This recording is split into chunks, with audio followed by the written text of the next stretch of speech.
आज हम लोग अवसादी शैल या सेडिमेंट्री रॉक्स के बारे में पढ़ेंगे। कल आपने आम्लीय शैल के बारे में पढ़ा था। इसे अवसाद कहते हैं, अवसादों से बना होता है, इसीलिए इसे अवसादी शैल कहते हैं। अवसादी यानी सेडिमेंट्स, इसमें कंकड़, पत्थर, मृदा, जीवाश्म इन सबको मिलाकर इसको अवसाद कहते हैं या फॉसिल्स कहते हैं।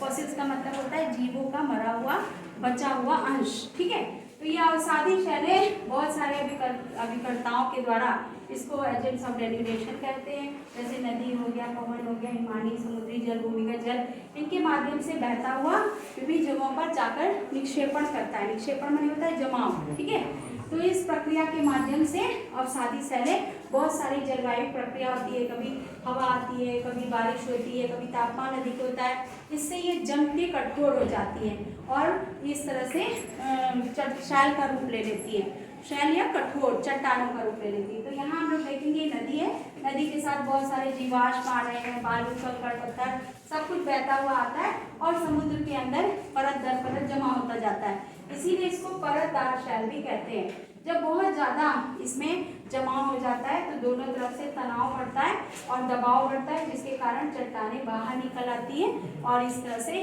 पर्वतों का निर्माण होता है। इसी तरह के पर्वत का निर्माण हुआ है जिसका नाम है हिमालय। इसे अवसादी शैल कहते हैं, जिसमें जीवाश्म पाए जाते हैं और ये कालांतर में इसीलिए इसे न्यू फोल्डिंग माउंटेन्स कहते हैं। फोल्ड पड़ गया ना इसे, अभी हमने आपको दिखाया था कि कैसे, देखो इधर मेरीला, इसमें देखो ऐसे दिखाया गया है कैसे फोल्ड पड़ता है, ऐसे पर्वत बन जाते हैं दबाव के कारण दोनों ओर से, और यही दबाव यहाँ पड़ा है यहाँ पर हिमालय में। और इस तरह से यहाँ पहले टेथीस सागर था और बाद में यहाँ दबाव के कारण बहुत ज़्यादा सेडिमेंट जमा हुए, फिर यहाँ से हिमालय पर्वत का निर्माण हुआ। इसीलिए इसे नवीन वलित मोड़दार पर्वत बोलते हैं, न्यू फोल्डिंग माउंटेन्स बोलते हैं।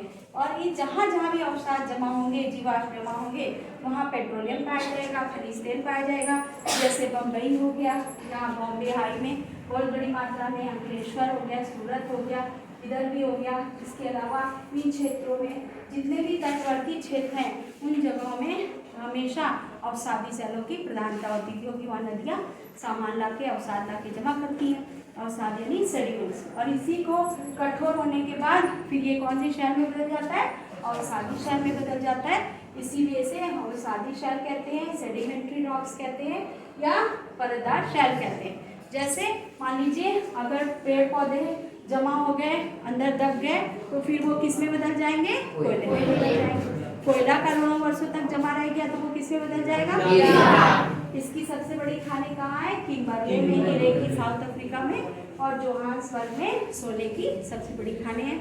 हमारे देश में भी यहाँ कोलार है, सोने की खान है, यहाँ पन्ना है, वहाँ हीरे की खान है, और साथ साथ में झारखंड में स्वर्ण रेखा नदी है, उसमें सोना मिलता है छोटे छोटे कणों में, और केरल में मोनोजाइट बालू से चांदी मिलती है। तो इस तरह आप देखेंगे बहुत सारी चीज़ें हमें प्राप्त होती है प्रकृति से, और ये हो गए आपकी अवसादी शैल।